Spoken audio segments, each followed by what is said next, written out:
తెలుగు రాష్ట్రాల్లోని ప్రాజెక్టులపై సీఎంల సమావేశం పొలిటికల్ హీట్ పెంచింది. బీఆర్ఎస్ హయాంలోనే తెలంగాణ హక్కులను గాలికొదిలేశారని సీఎం రేవంత్ ఆరోపించగా తెలుగు రాష్ట్రాల సీఎంల భేటీలో బనకచెర్ల ప్రస్తావనే లేదంటూ సీఎం రేవంత్ రెడ్డి అబద్దాలు చెప్పారని బీఆర్ఎస్ నేత హరీష్ రావు మండిపడ్డారు. ఇక బనకచెర్ల ప్రాజెక్టు ఇతర అంశాల పరిష్కారానికే కమిటీ ఏర్పాటు చేస్తున్నట్లు చెప్పారని ఏపీ మంత్రి నిమ్మల రామానాయుడు గుర్తు చేశారు. 4 అంశాలు పరిష్కారం జరిగినాయి కదా, వాళ్ళిద్దరు కలిసి చేసినది ఏ ఒక్కటి పరిష్కారం జరగలేదు కదా. టెలిమెట్ పెట్టలేకపోయారు, ఆఫీసులు ఎక్కడ నిర్వహించాలనో నిర్ణయించుకోలేకపోయారు, లేకపోతే శ్రీశైలం ప్రాజెక్టులో రిపేర్స్ గురించి చర్చ జరగలేదు. ఇవన్నీ వాయిదాలు పడుతూనే వస్తున్నాయి కదా. ఈరోజు వీటికి పరిష్కారం దొరికింది కదా. మిగతా సమస్యలకు కూడా ఏ విధంగా ముందుకెళ్లాలనో ఒక దారి అయితే వచ్చింది కదా. ఇప్పుడు ఈ విషయాలను పరిష్కరించుకోవడానికి ఇక్కడ ఉన్నాం, వీటిని జటిలం చేసుకోవడానికి లేము. కొంతమందికి రాజకీయ ప్రయోజనం ఇమిడి ఉంది, పొంచి ఉంది కాబట్టి వాళ్ళకి ఇట్లాంటి ఆతృత ఉంది. ఇది ఎట్లయినా చెడిపోతే బాగుండు, వీళ్ళు కలుసుకోకుంటే బాగుండు, వీళ్ళు కొట్టుకుంటే బాగుండు, దాంతో మేము రాజకీయంగా బతికొస్తామని ఆ పక్కన కొందరు ఈ పక్కన కొందరు ఎదురు చూస్తున్నారు. వాళ్ళని ఏం చేస్తాం, జాలి పడతాం. వాళ్ళకి 10 ఏళ్ళు అవకాశం ఇచ్చారు, పరిష్కరించలేదు. సో వాళ్ళ తాపత్రయం, వాళ్ళ బాధ మేము అర్థం చేసుకుంటాం. అధికారం పోయిన దుఃఖంలో వాళ్ళు ఇట్లాంటివి ప్రయత్నాలు చేస్తూనే ఉంటారు. వాళ్ళ కోసం లేము, తెలంగాణ ప్రజలకు జవాబు ఇవ్వడానికి ఉన్నాం.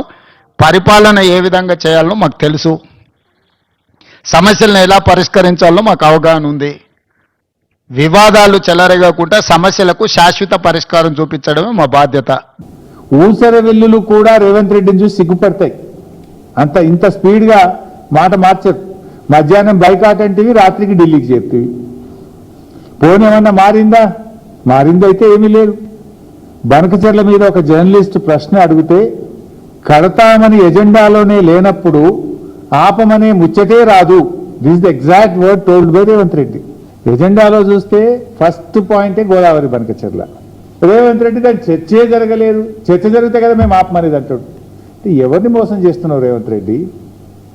నిన్ను ఈ రాష్ట్ర ప్రయోజనాలు కాపాడడానికి ప్రజల్ని ఎన్నుకున్నారు. ఆంధ్రాకో చంద్రబాబు నాయుడుకు అప్పజెప్పడానికో కట్టజెప్పడానికో నీ గురుదక్షిణ చెల్లించుకోవడానికో ప్రజలు నీకు అధికారం కట్టబట్టలేదు. నీకు రేవంత్ రెడ్డి దాచాలను చూసిండు. దాచాలను చూసినా నిజం నిప్పు లాంటిది. నిజం ఇవాళ బయటకు వచ్చింది, దాగలేదు. ఇప్పటికైనా బేషరతుగా క్షమాపణలు చెప్పు రేవంత్ రెడ్డి గారు.